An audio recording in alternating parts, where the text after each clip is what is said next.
E eu, como consumidora, fico em sofrimento. Pois. Porque eu quero uma coisa que é linda, eu não acho aquelas coisas tão diferentes numa loja. E aí. Então existe aqui, inclusive, mesmo no consumidor consciente, e eu não sou zero radical. Então você tem consumidores que são extremamente conscientes, e são radicais e seguem aquilo. Eu não estou nesse lugar. Eu procuro fazer o melhor possível, mas não há perfeitos e não há radicalismo. Olá, bem-vindos ao DecoPod, o videocast da Deco. Hoje temos connosco Roberta Medina. Roberta Medina é uma figura central no mundo dos grandes eventos musicais, com um papel determinante na internacionalização do Rock in Rio, festival imaginado e produzido pelo seu pai, Roberto Medina. Habituada desde cedo a viver de perto o ambiente de grandes festivais, utilizou essa experiência e mais tarde a formação em gestão de empresas para expandir a marca além do Brasil, produzindo com sucesso edições do Rock in Rio em Portugal, Espanha e Estados Unidos.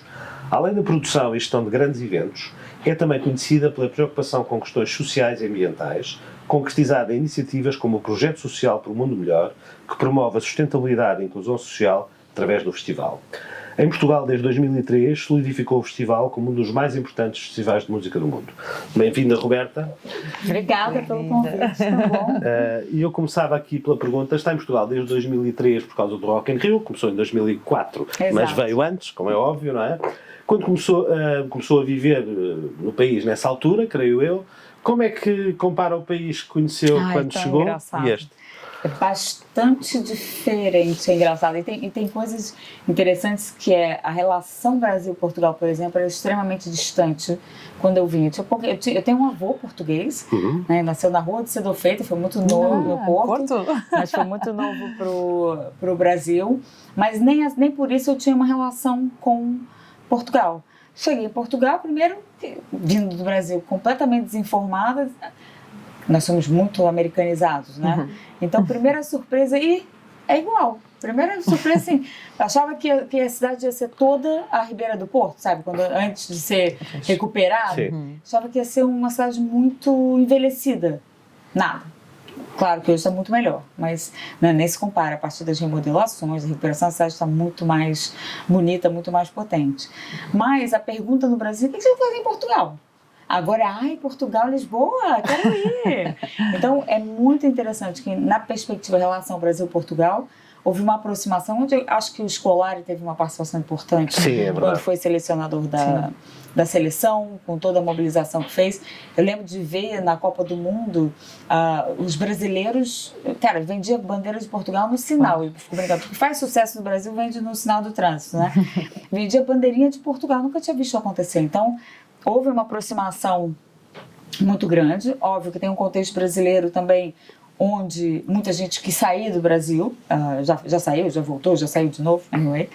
Mas nesse contexto mudou muito a perspectiva da imagem de Portugal, não só para o Brasil, mas para o mundo, né? Portugal passou a ser um destino desejado, e isso traz todo um charme, um valor agregado ao projeto muito diferente. A gente, até 2016, eu acho, a gente nem se dava o trabalho de comunicar para fora. Hoje em dia é muito fácil, não só em termos de comunicação ficou mais fácil, porque o país em si já é atração. Você vem para Portugal e vai ao Rock in Rio, né? Não é vem ao Rock in Rio e vai para Portugal. O país, com o crescimento do mercado e a oferta dos festivais, o país também, há uns anos atrás, decidiu usar os festivais de música como uma bandeira, né, para atrair turismo para o mercado. Então isso também facilita a vida de cada promotor, né, porque o destino já fica conhecido com essa referência. Acho que tem um Portugal hoje, eu vejo assim, é interessante, porque eu me sinto portuguesa, mas eu não deixo de ser uma outsider, né? Estou aqui há 20 anos só, então tem um corte no tempo. E sendo um país menor do que o Brasil, para mim é como se fosse fácil de ver o que acontece. Então eu vejo, por exemplo, nas gerações, vejo acima dos 40 e talvez mais perto dos 50, mas uma geração extremamente conservadora, muito presa na história, para baixo dos 30, uma mentalidade completamente diferente, uma mentalidade muito aberta para o mundo, que Portugal sempre teve, mas sem o ter que parecer bem, ou sempre o vai se andando, aquela menos formal, meio, não é só menos formal, é menos lamentador, né? É mais empreendedor, Empreendedor não é a palavra certa, eu acho que Portugal é um país extremamente empreendedor, né? Não fosse isso lá, em 1000 e lá vai bolinha, a gente não estava andando pelo mundo e fazendo conquistas, mas não lamentam, eles são mais otimistas, eles têm uma autoestima mais forte do que a das gerações anteriores, que pegaram aqui um período. Eu não tenho autoridade para falar sobre isso, mas falam que tem um pouco a ver com ir para o Brasil, né, a monarquia, depois tem um pouco a ver com a ditadura, então tem ali um pouquinho de tudo que eu não vou saber explicar, mas que de fato tem uma coisa arrastada, pouco confiante, com lamento, né, de fomos incríveis um dia e já não somos, e essa galera jovem vejo completamente diferente. Então vejo o país com muito otimismo. Sinto uma degradação importante em termos da qualidade de vida. Degradação? Degradação. Vejo uma degradação. Lá atrás, eu lembro de ver as pessoas não tinham medo de ficar sem comer em Portugal, por mais que você podia não. Acho que Portugal, está claro que não é um lugar para você ficar rico, milionário, coisa nenhuma. Se você quiser ter uma boa qualidade de vida, aqui é o lugar. Hoje em dia isso está difícil, com o tema da habitação, certo, com o aumento dos custos, que é um impacto que não é só em Portugal. Sim, é global. Né? Mas o sistema de saúde, que deixa de conseguir dar atendimento e resposta para as pessoas, que era uma coisa segura.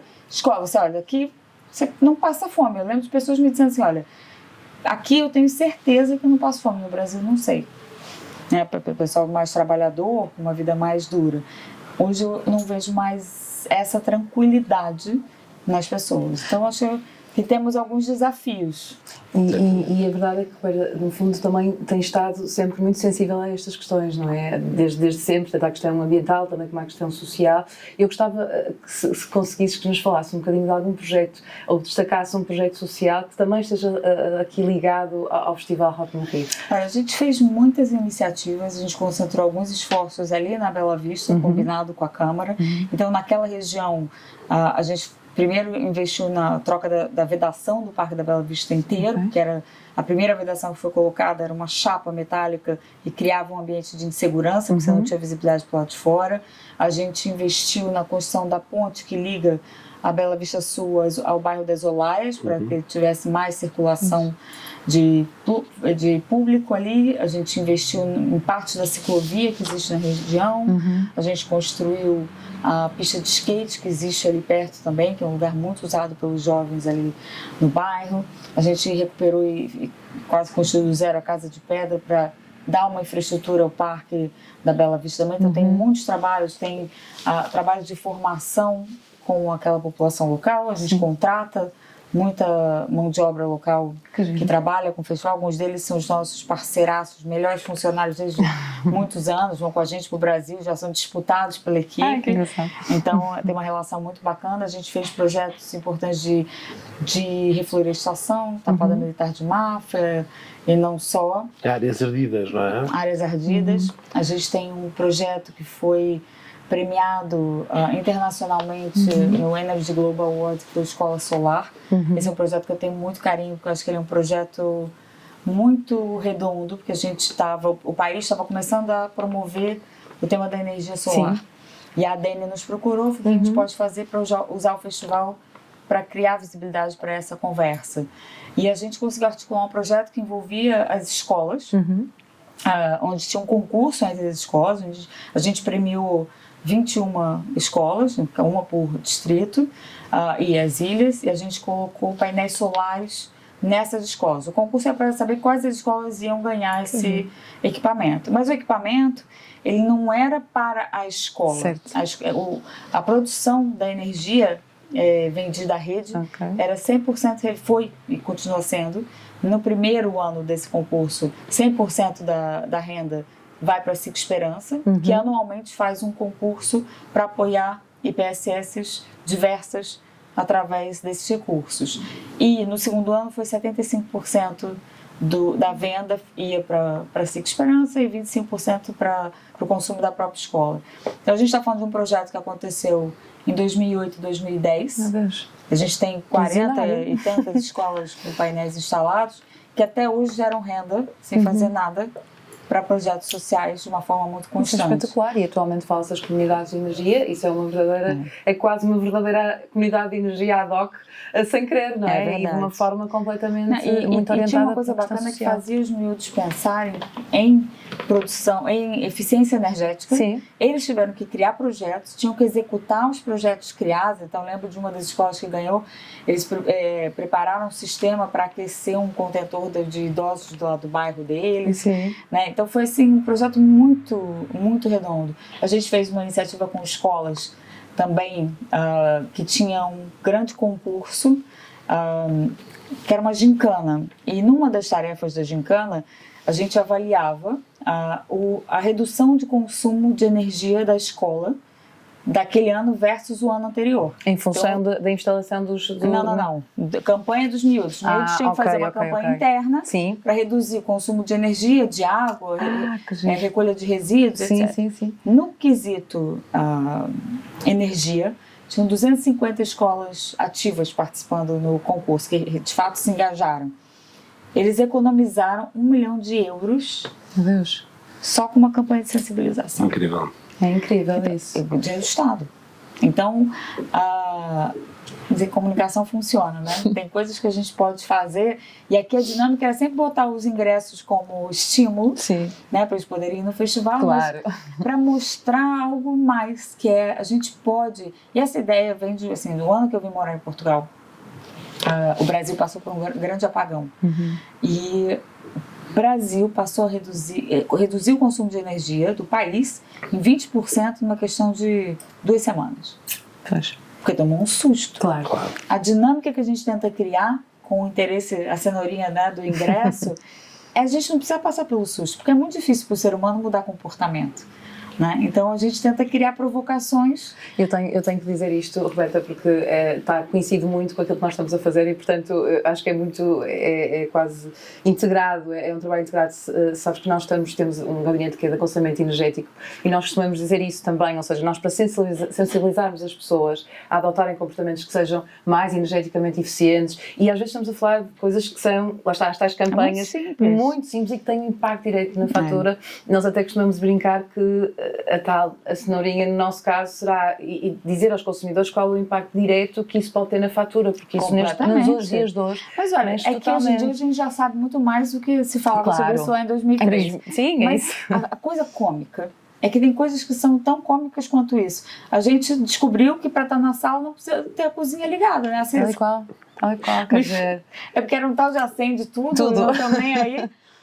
Não é assim, né? Então tem um processo de conscientização, mas de novo, a gente custa, enquanto bichinho ser humano, a mudar comportamento. Os hábitos são e começar nas crianças e começar na parte mais desta parte pedagógica tão importante, porque elas são esponjas, não é? E ao mesmo tempo os pais e transmitem aos pais. Eu falo por mim, eu sinto-me super responsável todos os dias quando quase que sou chamada a atenção. Completamente. E isso é muito importante, portanto essa aposta também é bastante interessante. A propósito ainda da reciclagem, enfim, da sustentabilidade, eu reparei que o Rock in Rio em Lisboa, e vou falar do Brasil porque eles no fundo confundem-se um com outros, não é?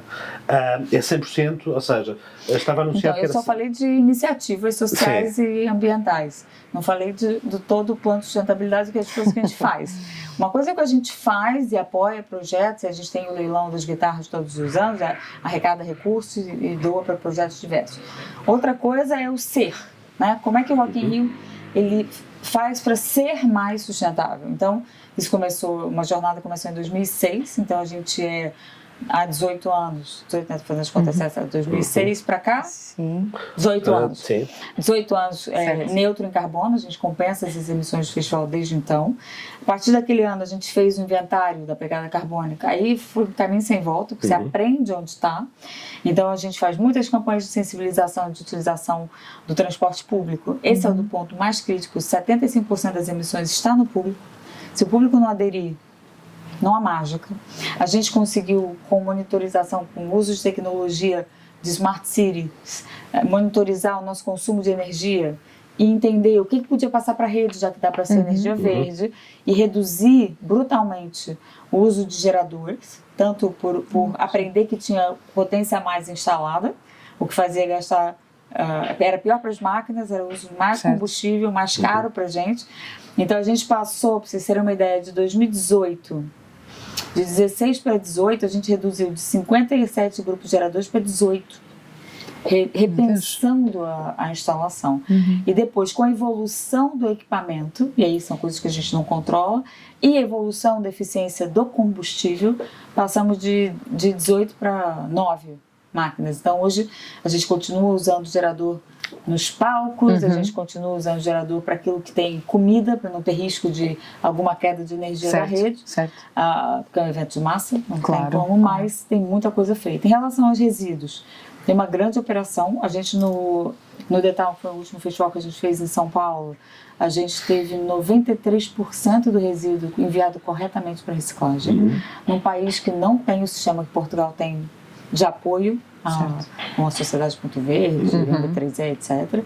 Aqui a gente está em 65% de envio correto para reciclagem, mais 100% de reutilização, porque o resto vai para produção de energia com a incineração. O que a gente aqui tem de objetivo, e o desafio está naquilo que está no público, é ampliar a separação do resíduo, porque no Brasil você tem o fenômeno que são os catadores. Então o resíduo, mesmo que vá misturado, com os catadores você consegue fazer a seleção. Aqui isso não acontece, por isso você tem mais resíduo indo para incineração, para produção de energia, mas que não é o ideal. Então o Rock in Rio, ele tem já esse compromisso de ser zero lixo em aterro, então isso é uma questão. O desafio aqui é como é que a gente consegue ampliar a conscientização do público. Então a gente já está fazendo iniciativas, por exemplo, esse ano a gente vai ter muitos pontos de hidratação, porque a gente já tirou o copo já é um copo reutilizável, mas ainda tem as garrafinhas de água. Vai ter lá a venda, claro, para quem quiser a garrafinha de água, mas vai ter muitos pontos de hidratação para reduzir a necessidade num evento de massa de consumo individualizado da água. Então tem uma série de iniciativas. E aí são muitas as frentes, não só do resíduo, mas a gente tem um trabalho muito amplo em termos de acessibilidade também.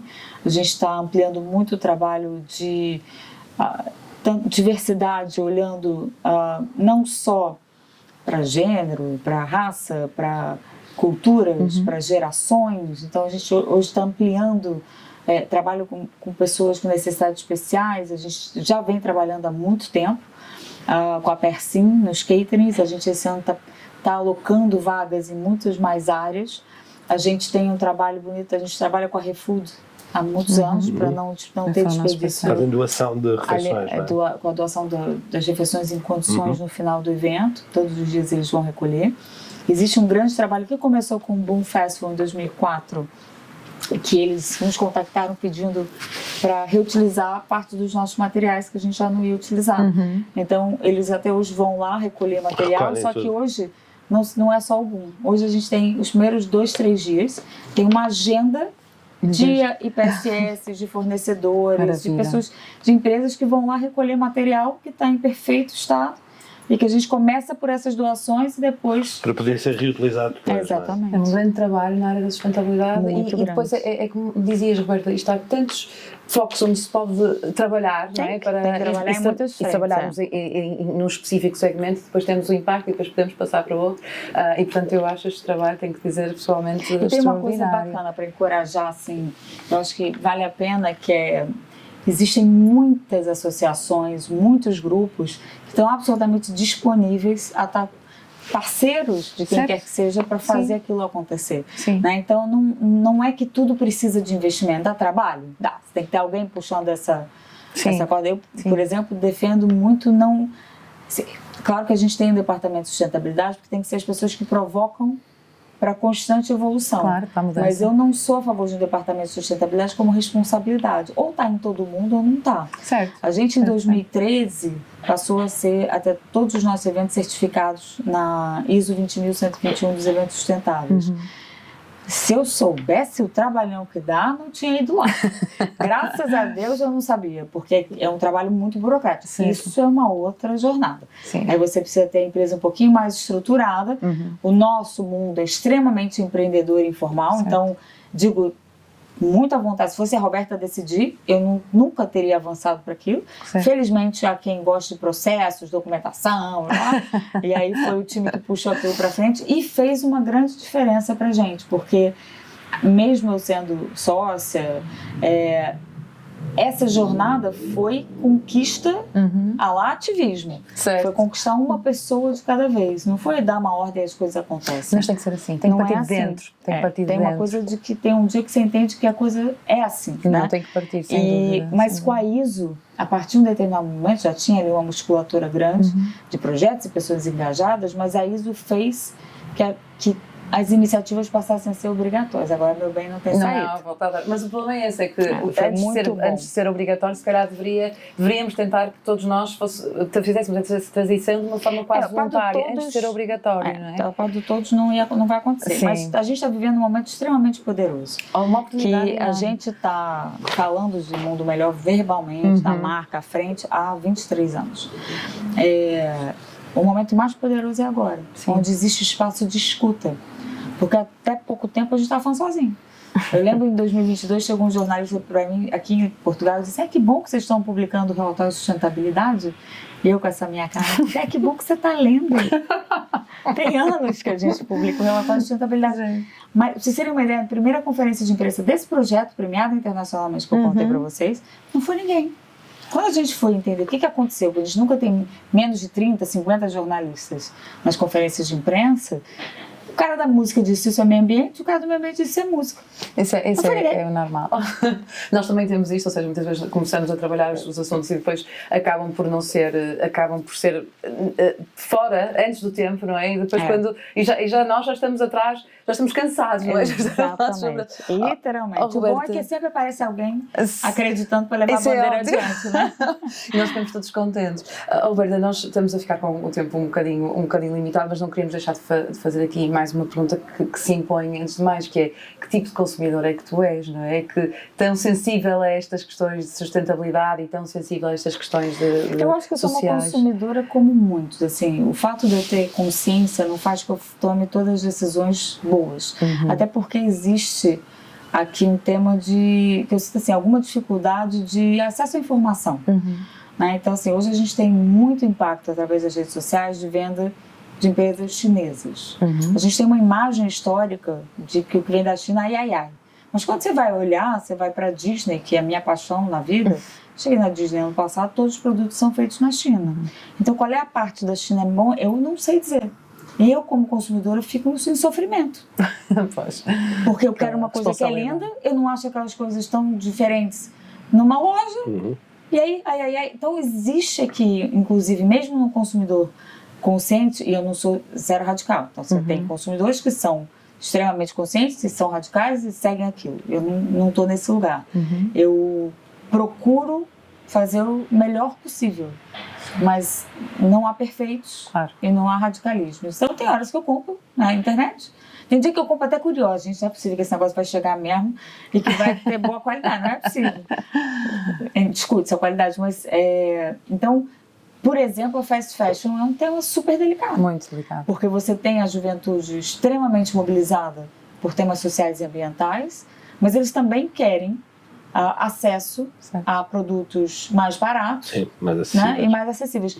Eu acho que o que está faltando é que a gente consiga explicar o que está por trás verdadeiramente. Não dá para julgar qualquer empresa chinesa por conta de histórias lendárias que a gente escuta, né? Até porque a China tem, por exemplo, conhecimentos na área de saúde milenares e espetaculares. Então, assim, precisa saber o que está por trás para a gente poder, se for o caso, consumir. Se pode entrar numa loja, na Avenida da Liberdade, o produto foi feito na China, não é o site que é o problema. Falta informação do processo para a gente saber que aquilo está corretamente produzido, que as pessoas que estão contratadas são pessoas que estão sendo cuidadas verdadeiramente e não exploradas. Então, eu sinto essa angústia como consumidora. Eu não sou uma consumidora chata, eu sou uma consumidora, acho que diversa. Adoro... eu não gosto muito de fazer compras, mas eu adoro um Mickey. Qualquer coisa boba assim, eu sou a primeira a querer coisas fofas. Mas vem aumentando à medida que os anos passam. Eu acho que a gente também vai ficando com mais consciência. Não sei se a maturidade também traz um pouquinho menos necessidade de coisas. Sim, de consumo. E traz também mais possibilidade de escolhas. Roberta, para terminar mesmo, e porque este é um videocast da DECO, a DECO faz 50 anos este ano. E como é que a Roberta vê a importância dos direitos dos consumidores, tanto no contexto pessoal enquanto consumidora, mas também enquanto promotora de um festival que tem de lidar também com esta questão, não é? Como é que vê a importância? Eu acho que é igual, porque no caso do festival eu sou promotora, dos outros lados todos eu sou consumidora. Eu não sou uma consumidora que recorre muito. Eu, em geral, não por causa de preguiça de brigar com o que quer que seja. Eu odeio conflito. É preciso ser um problema muito grande. Tem que ser uma encrenca grande. Mas, enquanto festival, para mim é essencial. Porque ninguém... Uma coisa que acontece, para você parece uma coisa, para você parece uma coisa, para mim parece outra. Eu não sou dona da verdade, nem ninguém é dono da verdade. É muito bom ter entidades que estão atuando no meio do processo para ajudar a avaliar. Claro. Não é para julgar ninguém, é para entender, gente, o que aconteceu? Houve má fé? Tá feito correto? Olha, não teve má fé, mas você derrapou aqui, não estava legal. O que a gente faz para arrumar? Qual é o combinado que se faz? Então, acho que é muito rico ter entidades que são independentes no meio do caminho, que possa ajudar numa mediação de olhar e que a gente, inclusive, possa entender que, não era, a gente não quis fazer mal, mas de repente não saiu tão bem assim. Então, eu acho que é fundamental a gente poder ter diálogo.